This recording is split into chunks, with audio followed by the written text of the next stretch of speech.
Yeah, today we are going to discuss about in the third block, last unit, landslides.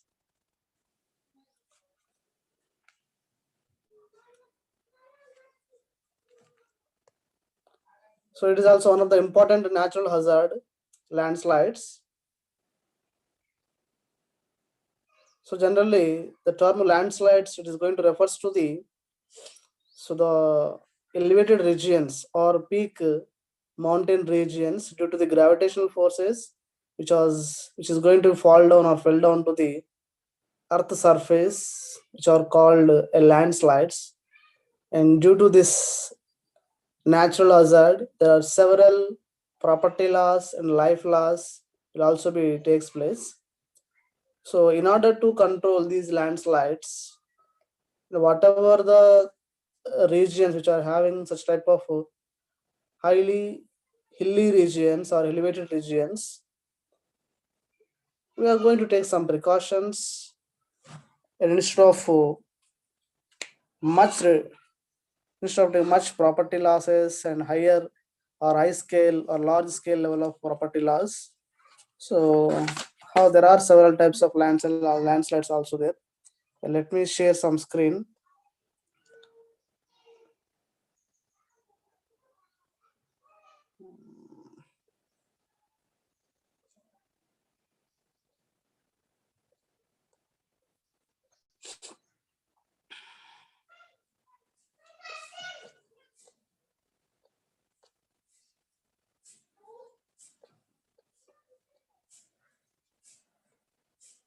Yeah. So here generally, this is, I hope you understand. I think all of you is it viewable? Yeah. See the landslides. So generally, the term landslides includes all the varieties of a mass movement. So the highly elevated regions or hilly regions or mass movements of hill slopes and can be defined as a downward and outward movement of slope forming materials composed of rocks, soils, and artificial fields, and several other variations which comes under all the varieties. So in these varieties, which was a mass movement, a landslide is a mass movement towards a hilly slope regions or towards a downward or outward regions of movement.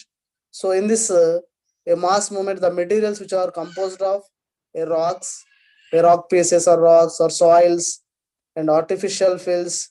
So which are all these, and also you can see the combination of all these materials along the surface of separation by falling, a sliding and flowing either slowly or quickly from one place to another.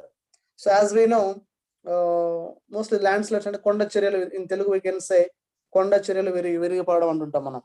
So these are the mostly the rock falls.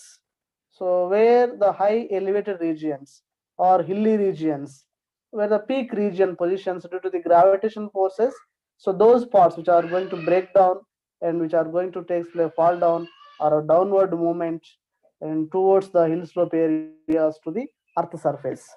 So this is called a landslides. Sliding is a movement from the towards hill slope regions to the towards earth surface or foothills of the mountains. So here generally we can say, although a landslides are primarily associated with the mountainous terrains, so these can also occur in areas where an activity such as a surface excavation for highways, even buildings and open pit mines takes place. So generally, so these landslides mostly takes place the mountainous terrains or can also be occur in the areas where an activity such as surface excavation, such as the surface excavation. Excavation is to dig out the material. Or surface excavation for highways.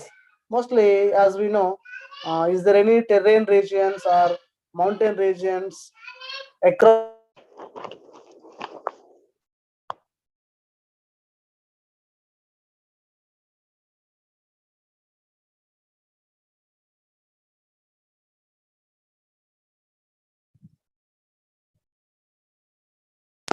places where we can see if places, if the any roadways or railways which has even it is a chance to across these regions or mountain regions, so generally we should have to excavate that material so that the roadways or even railways which are going to pass through these terrains as just like underground passages or besides it is going to cut cross cut of these terrains or mountains. So even the buildings sometimes and open pit mines and which are all these places mostly the landslides can take. So wherever the excavation has takes place just beside the hilly regions, it look like very steep elevation, so that there are chances to landslides. Understand? So that is where the activities such as surface excavations for highways or buildings and open pit mines takes place. So they often takes place in conjunction with the earthquakes, even floods and volcanoes. And also they often takes place mostly in the conjunction between with the earthquakes and even floods and volcanoes. As we know, where the if the earthquakes are occurred, so earthquakes the moment of Earth surface. Yes. So in that places also, is there any disturbances in that region or hilly regions? Even the landslides are also takes place.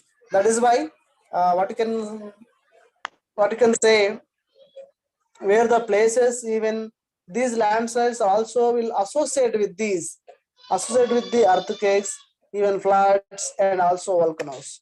At times sometimes prolonged rainfall causing landslides also, as we know the prolonged rainfall, so the continuous rains will also chance to scope of landslides. So continuous, a prolonged period of rainfall. So it's going to continuous rains. It also leads to a landslides. So simply thing is landslide is a elevated region or hilly region which is going to break down and fall down on the earth surface. Break down and fall down or felt towards or downward movement to the earth surface in the form of there are several materials in this, even rocks, rock pieces or soils, isn't it? There are several combinations which are going to be occupied, takes place in all these materials and different varieties which are also there in this mass movement. So generally, even the landslides may also block the flow of river for quite some times. The formation of river blocks can cause a havoc to the settlements of downstream on its bursting. Some of the common definitions are generally we can say that there are several below in a table. There are several types of this is see how we can say the image we can see the landslide in hilly terrain of India. So this is a landslide in hilly terrain. So generally, this is a landslide due to the landslides. So whatever the hilly regions, what are the elevated regions, which is going to take place in fall down, so that even the buildings or any construction, whatever that nearby that place. So if the landslides takes place on the construction, definitely they are going to be lead to be huge destruction and even loss of properties also. So generally the landslide hazards, there are several definitions we can see in this. So here the landslide hazard refers to the a potential of occurrences of a damaging landslide within a given area. Such damage could include a loss of life, or maybe it's injury, or property loss, or property damage, or social and economical disturbances, or environmental degradation. So this is called a landslide hazards. So landslide hazards, it includes loss of life first, loss of life, even not only human life, any living being. Okay, loss of life, or maybe injury, or maybe property damage, or social and economic disturbances, social conditions or economic disturbances, or monuments, or environmental degradation. So landslide vulnerability. So coming to vulnerability, it reflects the extent of potential loss. Vulnerability, it reflects the extent of a potential loss to given elements or set of elements within the area affected by a hazard, which is going to express on a scale of 0 to 1.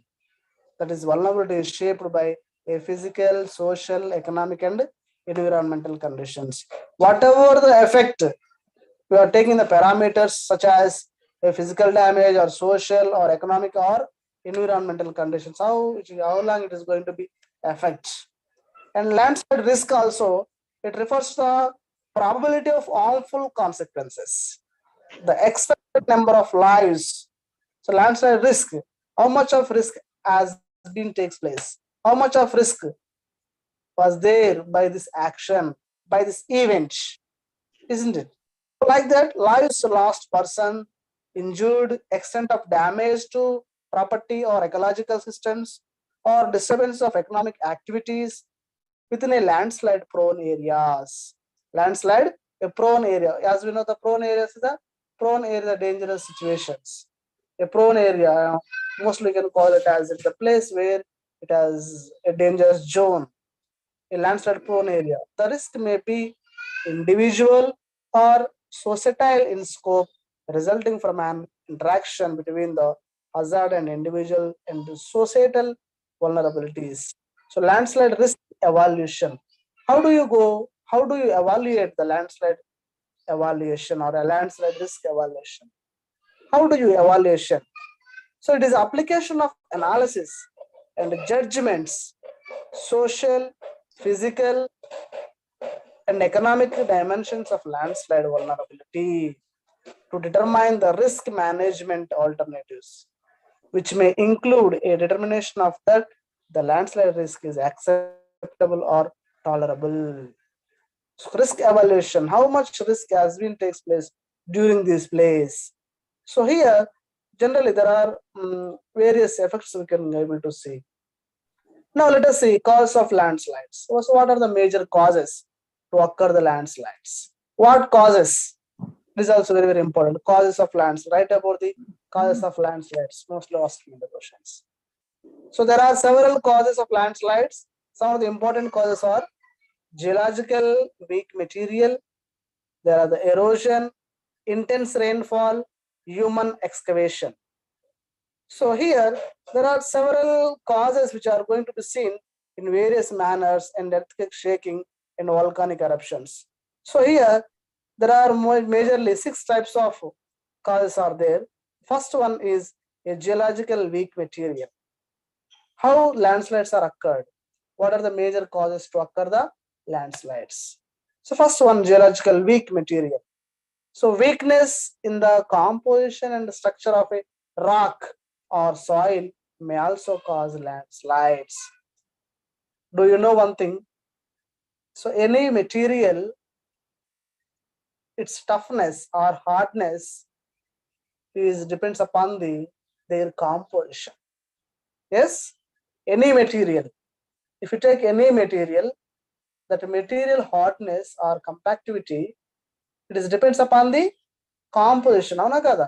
ఏదైనా if you take any material, ఏదైనా ఒక material తీసుకోండి మీరు, దాని యొక్క toughness, దాని యొక్క గట్టిదనం అనేది దేని మీద ఆధారపడి ఉంటుంది?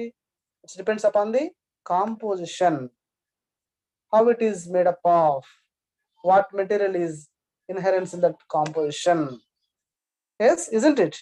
So that the weakness in the composition and structure of a rock or soil, geological weak material, the structure, the composition and structure of a rock or soil may also cause landslides. If the composition is weak, if the structure is weak, isn't it? If the structure is weak or if the composition is weak, then that is cause to landslide. Because if the material is weak, the composition and structure is weak, definitely ultimately that material is become weak, so that the weaker condition is a scope for the landslides.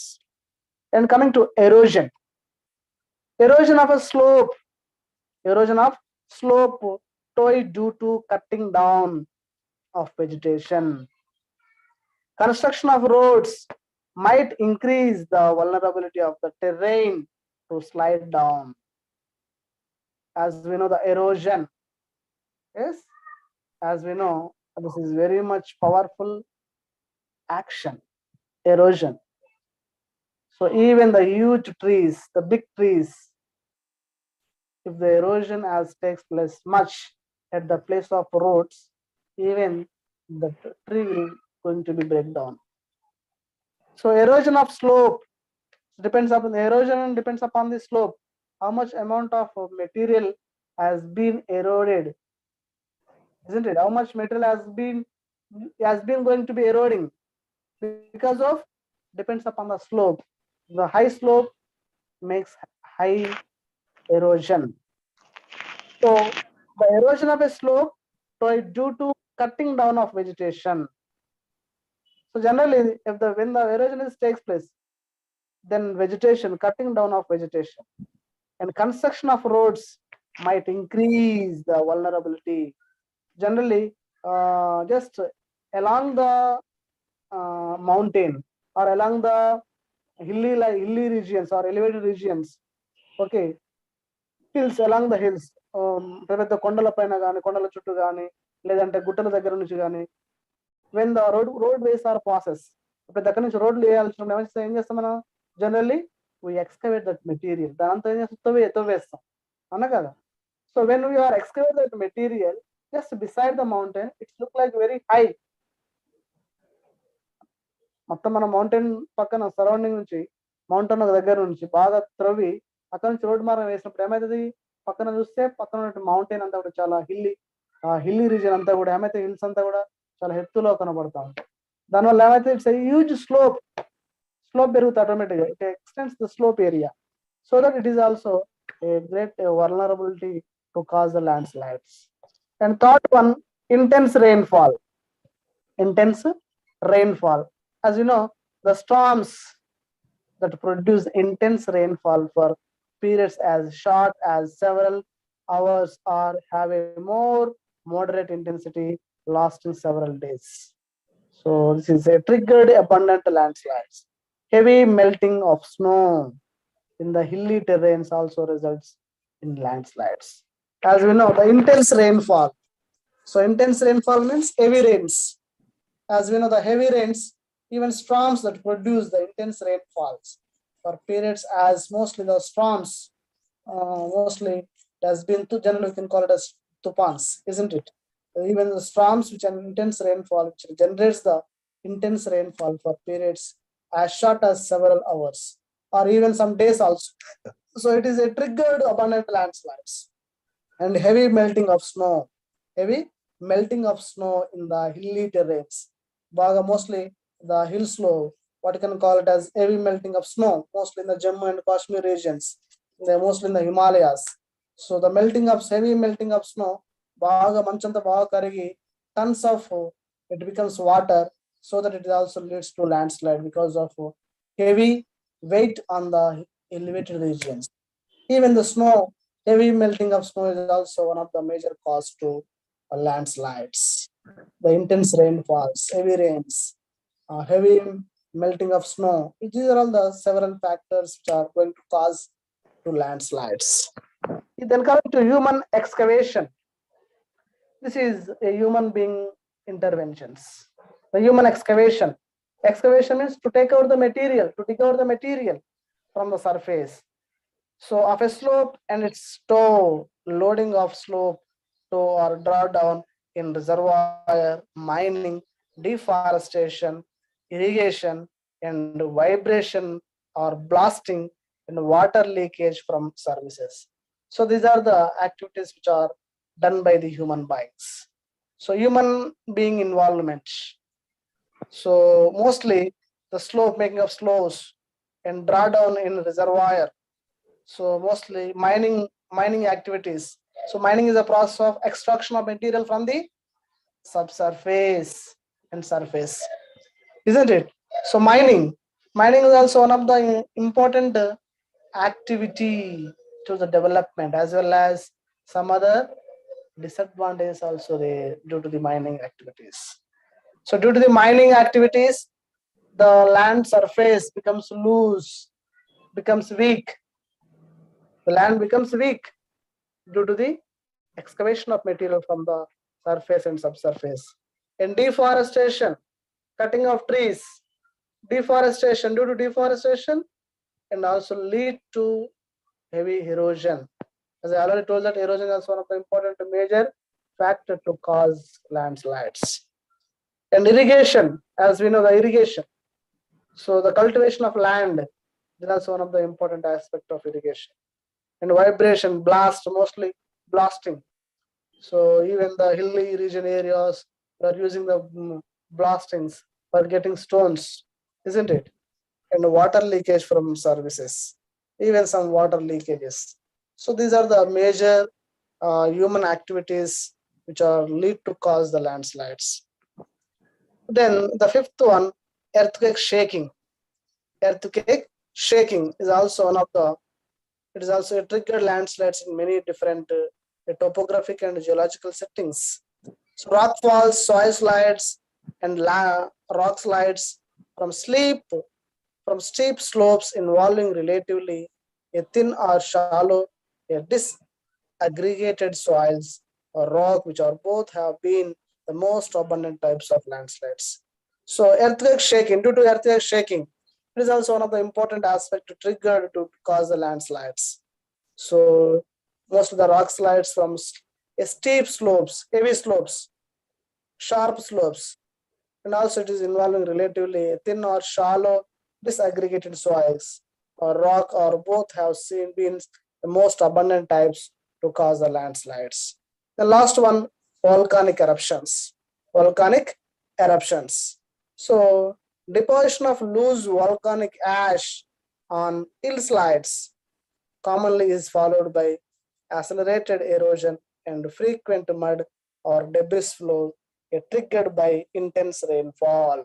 As we know, the volcanic eruptions, so the volcanic material is pouring on the earth's surface to form the volcanoes or hilly elevated regions due to the volcanoes. So in this volcanic ash, the loose volcanic ash on hillsides commonly is followed by accelerating. So whatever the ash and dust, some particles are going to be pouring on the hillsides, which are going to lead to cause even landslides also. So these are the 6 varieties or types which are going to be caused to landslide. These are the causes of landslides. Causes of landslides.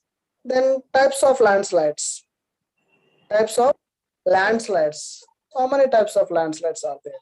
As we know, the common types of landslides are described here. The definition are based mainly on the work of wands. So which are mostly takes place, the different types of what can call it as mostly the classification of landslides. So they are mostly falls, flows, creep, debris flow, and debris avalanches. So these are the major types of landslides. So first one is falls, abrupt movement of materials that become detached, as we see. So this is, see the left side figure 2.62, this Bhacha landslides. I will see this.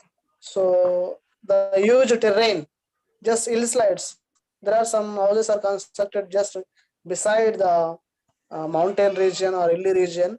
So the scope to chance of landslides, the elevated regions, because they are excavated the mountain region for the construction of houses, so that this deep slope movement is going to take place to cause the landslides. So even coming to falls, it is a movement of materials that become detached from a steep slopes or cliffs, moving by a free fall, a bouncing and rolling. Mostly falls. The falls are occurred where the mountains are steep slopes or even cliffs. So moving by free fall. So it is simply free fall or rolling the materials, bouncing and rolling the material from the steep slopes from the peak positions to our peak, whatever call it as the peak areas to the towards downward movement and even bottom of the mountain or hilly regions. So they are the falls which are caused, which are one type of landslides. And flows. So the term including many types of mass movement such as debris flow, debris avalanche, and lahar and mud flows.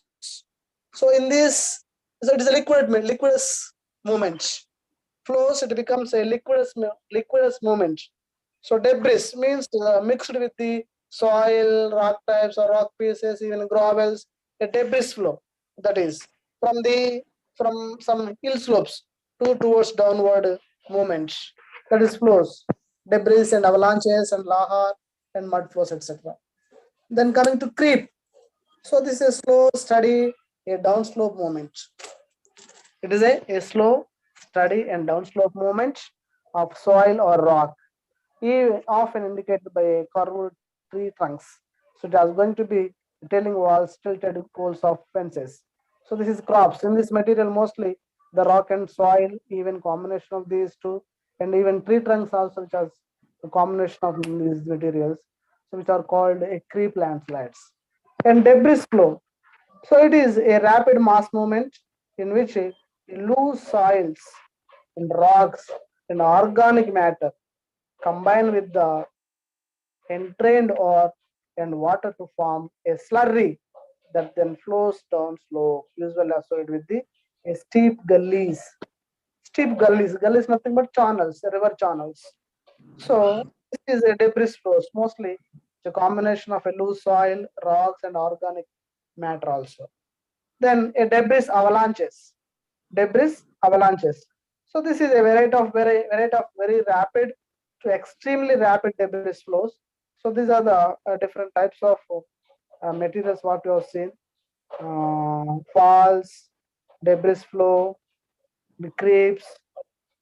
This is how is the angle of steep, the amount of steep or angle of steep or amount of slope in various types of classifications we can see. And another one, Lahar landslides. So Lahar landslides are mostly mud flows, mostly mud flows or debris flow where it has been takes place that originates in the a slope of a volcano, usually triggered by heavy rainfalls. So then coming to mud flow. So this is the name itself indicating it mass of wet material that contains at least 50% sand, silt, and clay sized particles. Mud flow. So almost 50% sand, silt, and clay sized particles which are present in these. So generally these are different places. And lateral spreads often occur in very gentle and slides may in different types. And many types of mass movement are included in the general term landslides. So this is a picture you can see. See the figure, a adverse effects of landslides. I will see this. So this is a elements at risk. I will see this. These are the elements at risk. Whatever the things which has comes from there, elemental at risk. So then this is head part where we can see, and this is slip surface and slope region. This is toy, and this is heave.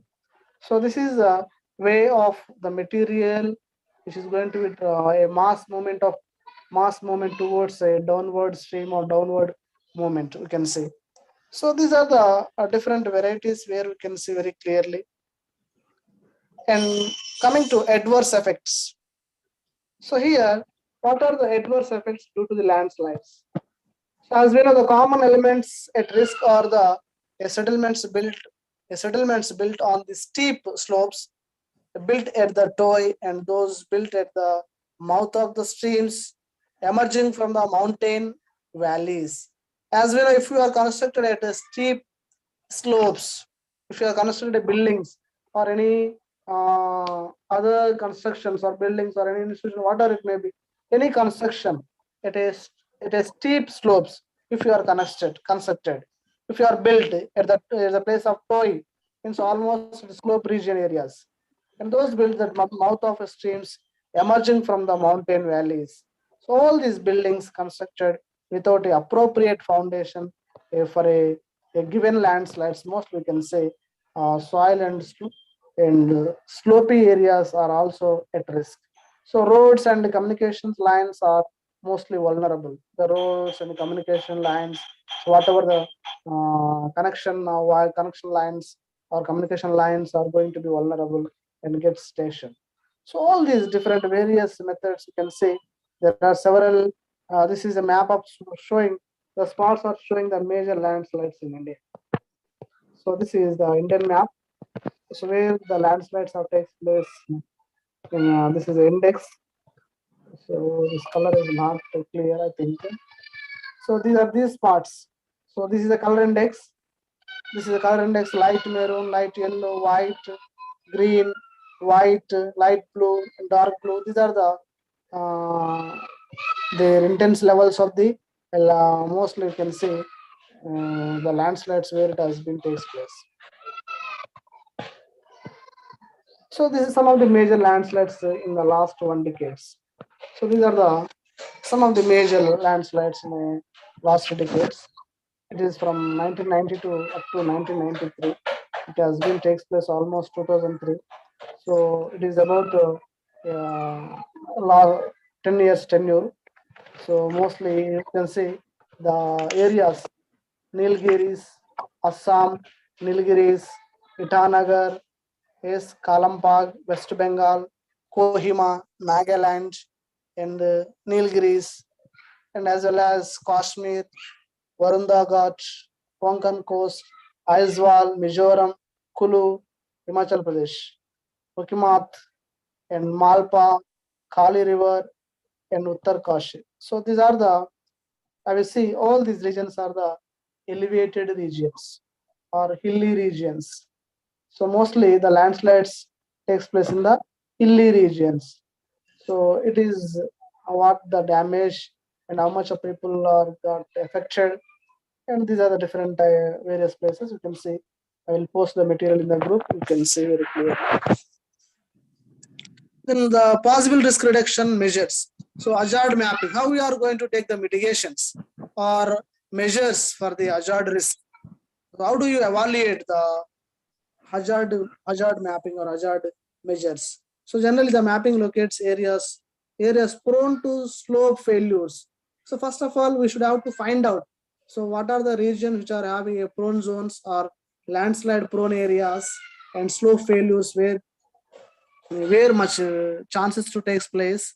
So in this place first we need to locate. So this will help to avoid a building settlements in such areas. So once we are going to find out the areas where the chances to landslides to occur, so there if you know that, then we need to avoid to construct the buildings at that places to settlement such type of buildings in such areas, so that we can at least reduction some of the landslides takes place. So these maps will also serve as a tool for mitigation planning. So this type of mapping. So mapping in the sense we should have to find out the zones where the steep slope regions are there, where the chances where the area is scope for occurring the landslides. So once you are mapping all the vulnerable or prone landslide areas, so landslide prone areas once we able to locate, once we complete the locating point out that places, then at least we should avoid the building constructions or settlements in such areas or such places, so that we can able to save in that way. And land use practice generally, I will say this is a land use practice. So generally areas covered by a degraded natural vegetation in upper slopes are to be afforested with suitable species.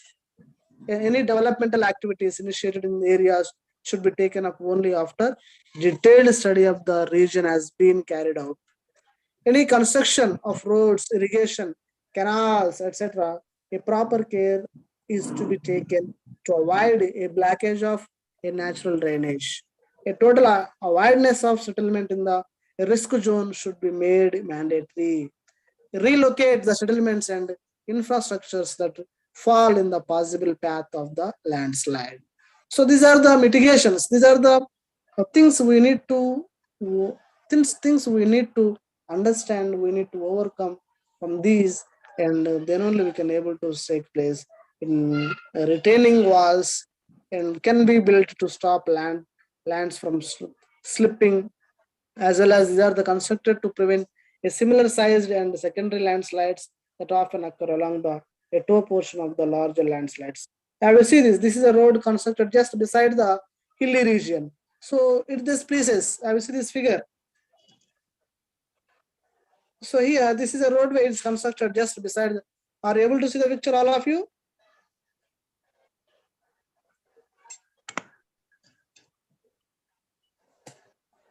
Is it viewable to all? Yes. Yeah, this is the road is constructed just beside along the hilly regions or along the mountains or along the huge elevated terrains. So this road excavation it makes the hilly region to become more steep and more steep slopes. So in these regions, there is a chances to landslides because of excavation of roadway. So for the passage of roadway, we need to excavate the material so that it becomes very steep slope. So this is the areas where the chances to occur the landslides also. Even surface drainage control works. Surface drainage control works. So these most surface drainage control works it has been implemented to control the movement of landslides accompanied by infiltration of rainwater and spring flows. So infiltration of rainwater. So we should avoid the run of water or flow of surface water. At least we should stop the water to infiltrate into the ground surface where the possibilities are there. So these are the different measures we can take place in the landslides. So this is about the landslides. So in this, generally asking the short questions, uh, explain about the landslide or define the landslides and some give examples. And coming to briefly explain about the cause of landslides or write about the types of classification types of landslides. So in these three questions, mostly two questions, cause of landslides and classification of landslides. The two questions are very important. So that we have completed this topic. Then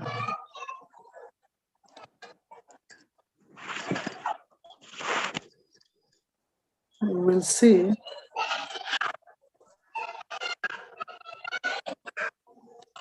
Yeah, we have completed this is natural hazards black fourth. Then we see the black three hazards control mitigation and policy. So hazard control mitigation policy in the black three unit 9 we'll see the air quality issues and water sanitation and public health issues. These are also general topics we will discuss. The black three air quality issues.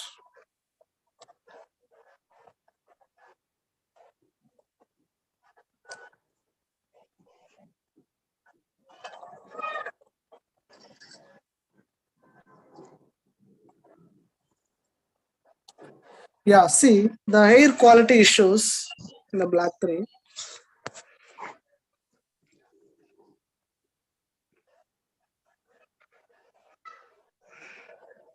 See the air quality issues mostly the mitigation and the precautions and measuring measures for the control of these air quality issues. As we know, the air quality depends upon the what are the interactions between the human being interactions between the environment. So between the interactions between the environment and human beings, it makes the environment or air quality changes. So the environment got changed. So environment nothing but air quality issues. So any advantage or any unwanted material or any it is going to be added into the environment or to the air, any unwanted material which is going to be added to the environment, definitely it makes the air quality as change. Air quality got changed means the composition has been changed. So generally, whatever the air pollution is contamination of the indoor or outdoor environments by any chemical or physical or biological agent that modifies the natural characteristics of the atmosphere. So air pollution generally the contamination means pollution, polluted. Contamination means it is going to be added to the a good quality. So contamination it leads to pollution. So contamination of the indoor or outdoor environment by any physical, chemical, and biological agents or factors that modifies a natural characteristic of the atmosphere. So these physical parameters or chemical parameters or biological parameters, whatever it may be, it is going to be changed the natural characteristic one, isn't it? So any human interaction by physically we are adding the any constraint or element into the environment. Chemical or any chemical constraint or any chemical element, if you are going to produce into the environment, if you are going to be released into the environment, means you are going to be changed a natural characteristic air quality or natural atmosphere, isn't it?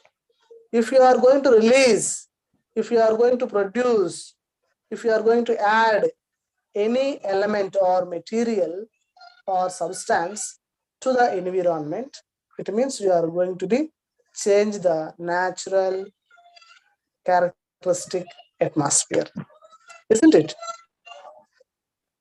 So from the wake up onwards, from the day wake up onwards up to go to the bed, we are doing several things. As we are using several things, several works we are doing. So all these works, some of the material knowingly, unknowingly, we are going to be adding to the environment, isn't it? So in such a way, the environment gods change, air quality gods change. So generally, the pollution sources that release gases or particles into the air are the primary cause of indoor air quality problems. Inadequate ventilation can increase the indoor pollutant levels by not bringing in enough to outdoor air to dilute the emissions of from indoor sources and by not carrying indoor air pollutants out of the air gas. Most of the household combustion devices, motor vehicles, industrial facilities, and forest fires and the common source of air. These are the common source of air pollution. Mostly the particulate matters. The public health concerns include the particulate matters, carbon monoxide, ozone, nitrogen dioxide, and sulfur dioxide. So majorly we can see from these places. And also the outdoor and indoor air pollution causes respiratory and other diseases and are important sources for the morbidity and mortality. So these are the mostly gases which are going to be effect on the respiratory system of the life. So according to WHO data show that almost all the global population breathe air that exceeds WHO guideline limits. See, according to WHO, World Health Organization, data shows that almost all of the global population throughout the world, the population breathe air that exceeds WHO guidelines. అంటే ప్రపంచం మొత్తంలో మనం పీల్చే గాలి అంతా కూడా according to WHO కలుషితమైనటువంటి గాలిని పీలుస్తున్నామని చెప్తున్నారు WHO. Breathe that air that exceeds WHO guidelines limits. WHO guideline limits పరిధిని మించి మనం పరిధి మించి ఉన్నటువంటి ఎయిర్ మనం that we breathe. So each and every element, each and every constraint, it has set, the WHO decide this is the amount is permissible to breathe, permissible to drink, permissible to eat, isn't it? So ప్రతి దానికి WHO guidelines ఉన్నాయండి. So ఈ పదార్థంలో calcium ఇంతవరకే ఉండాలి, ఈ nitrogen ఇంతవరకు ఉంటే తినొచ్చు, ఫాస్ఫరస్ ఇంతవరకు ఉంటే తినొచ్చు, మెగ్నీషియం ఇంతవరకు ఉంటే తినొచ్చు, సోడియం ఇంతవరకు ఉంటే తినొచ్చు, isn't it? So each and every element for drinking, for eating, for breathing, whatever we inhale inside, we intake, that as WHO decides some limits and guidelines. So as WHO says that whatever the world population is, almost we are breathing excess concentration that exceeds the WHO guidelines limits and contains high levels of pollutants with low and middle income countries suffering from the highest exposures. So generally the air quality is closely linked to the Earth's climate and ecosystems globally.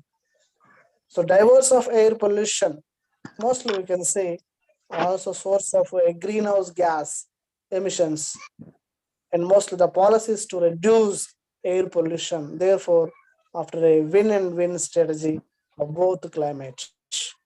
So what are the effects of air pollution? As we know, the farm smog hanging over cities, smoke inside the home, air pollution poses a major threat to health and climate. The ambient, the ambient outdoor air pollution in the both cities, as we know, is causing the particulate matters. Particulate matter means the matter which is suspended in the materials, which result in the strokes, heart diseases, lung cancer, acute and chronic respiratory diseases. Acute and chronic. Acute means short time diseases. So it will cure very soon. That is acute disease. Chronic disease means so those diseases which may not cure even lifetime. Throughout the lifetime unde what మనం chronic disease అంటాం.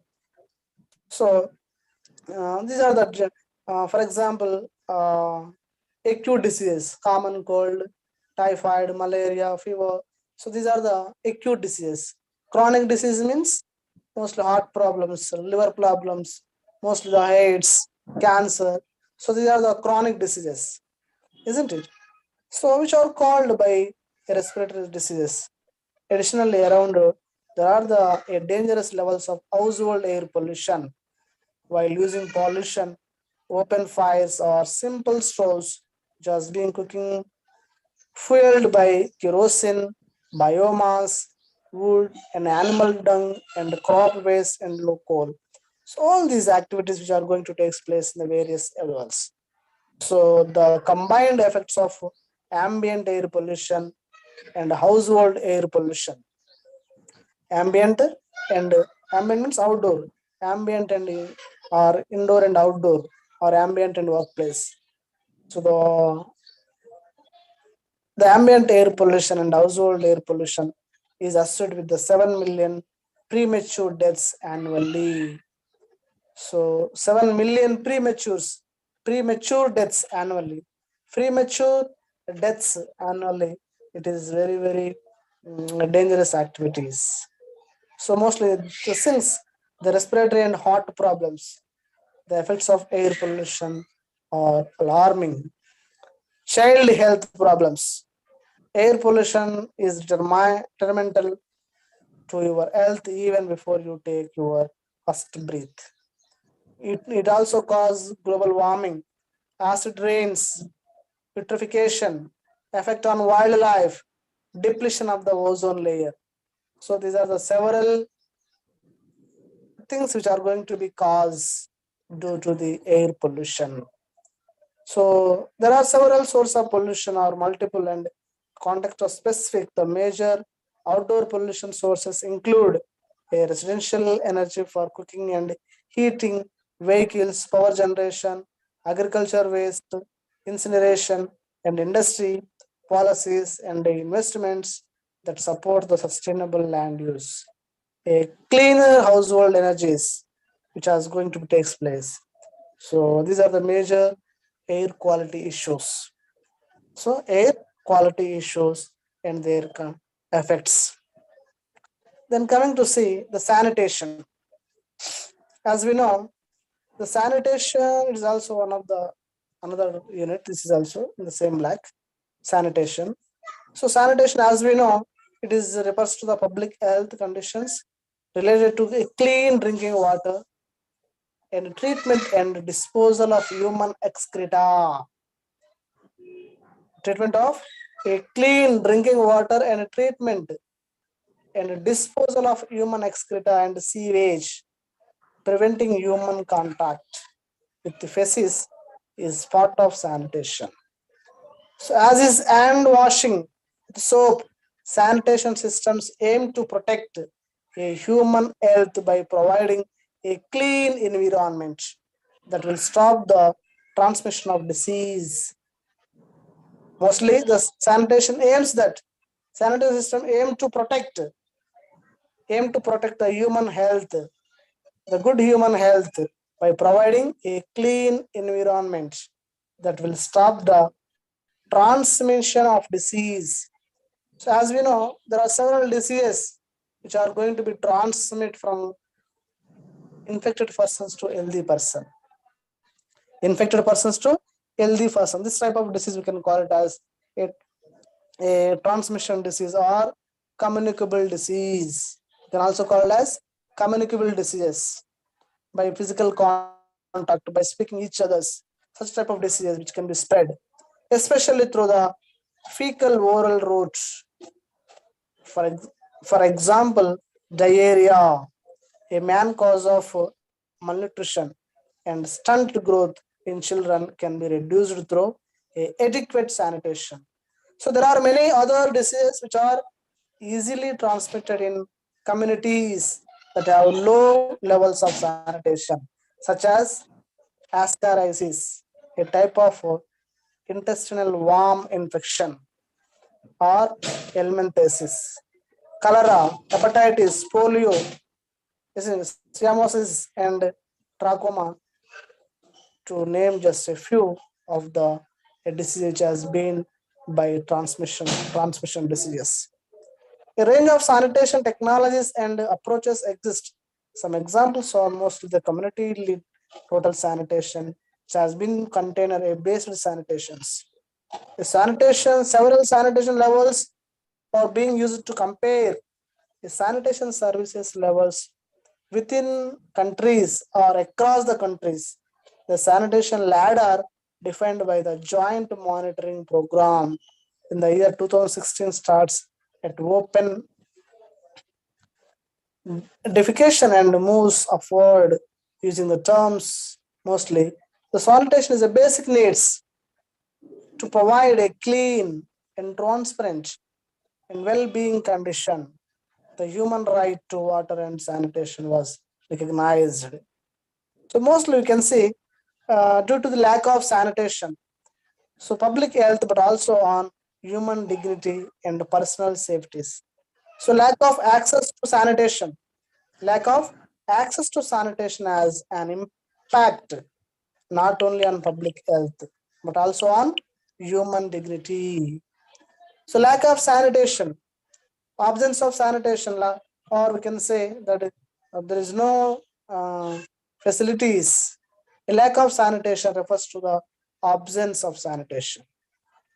In practical terms, it is usually means a lack of toilets or lack of hygienic toilets that anybody would want to use vulnerability. The result of lack of sanitation. So lack of sanitation, mostly the toilets, the washrooms, wash areas, toilets, and so these are the mostly facilities which will required more and more. The lack of hygienic toilets. Even the toilets are there, but there is lack of hygienic. So they are not good in condition. They are not well-being in condition. They are poor maintenance. Because of poor maintenance also, the disease can transmit from affected persons to healthy person. So generally, the result of lack of sanitation is usually open defecation. The result of lack of sanitation, if there is no even that facilities, toilet facilities, toilet and latrine facilities, so what they do, generally the people are using to open land, open defecation. There is no facilities for toilets even today in the villages, isn't it? Even today, some villages don't have such facilities in their houses or even public areas also. So the people use it to open land for the toilets and latrines and etc. So that is not good. That is very scope for the spreading of disease, isn't it? That is lack of sanitation. Lack of sanitation. There is no such facilities.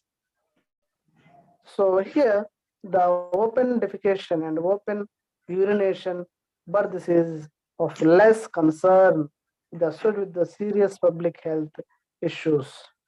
So it is estimated that about 2.4 billion people still lacked improved sanitation facilities, including 660 million people who lack access to safe drinking water as of 2015. So on-site sanitation, this is on-site sanitation means lacking of sanitation. There is no toilets and latrums, etc. facilities. Then people used to go to on-site sanitation, open ground, open land. They use it to open ground to release their excreta, human excreta, isn't it? So on-site sanitation it is a sanitation system in which excreta and wastewater are collected and stored or treated in the plant where they are generated. So the degree of treatment may be variable from none to advanced. The example for or latrines. The example are pit latrines, no treatment, and septic tanks, primary treatment of well. So mostly in some villages, even today, some villages they are going to be used a pit latrines, isn't it? They are mostly the excreta, their human excreta which are going to be used for the pit latrines. There is no a drainage system. Pit latrines, isn't it? So mostly they are dig out the some surface area, then they use it to excreta in that place. So that is not safe at all. Why? Because whatever the even ground, even the underground, whatever the groundwater, it is going to be polluted by these contamination of human excreta. So which are all these takes place, mostly we can see the different variations which are going to be seen takes place on the open pit, latrines and septic tanks, even a primary treatment of wastewater. On-site sanitation systems are often connected to a fecal sludge management, FSM, fecal sludge management systems, where the fecal sludge that is generated on site is treated at an off-site location of wastewater. So it's only generated when a piped water supply is available within the buildings or close to them. So this type of facility, if it is not there in the even villages, then people are going to be use the open land or on-site sanitation, so that the on-site sanitation is going to impact on the public health, as well as even the society will going to be loose, and there are several effects or impacts will be takes place. Mostly the diseases, it is it is easy way to spread out very soon throughout the village, and that from even state and country levels also the disease will be spread thoroughly very soon because of this type of lacking of facilities even today. So this is effects and mitigation actions by the sanitation and air quality issues. Okay.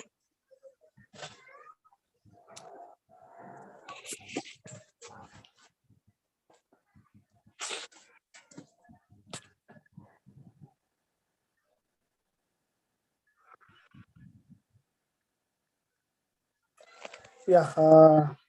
Now almost 2 3 chapters material I will post in the group.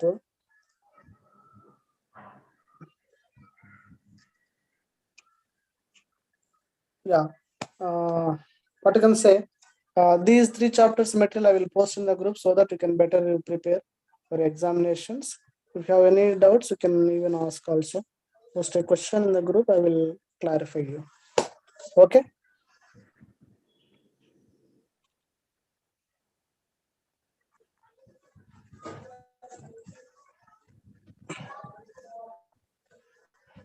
If you have any doubt, you can ask. Is it clear, all of you?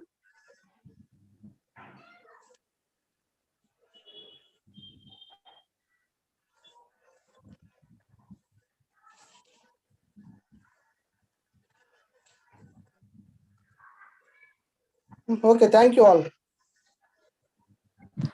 Thank you, sir.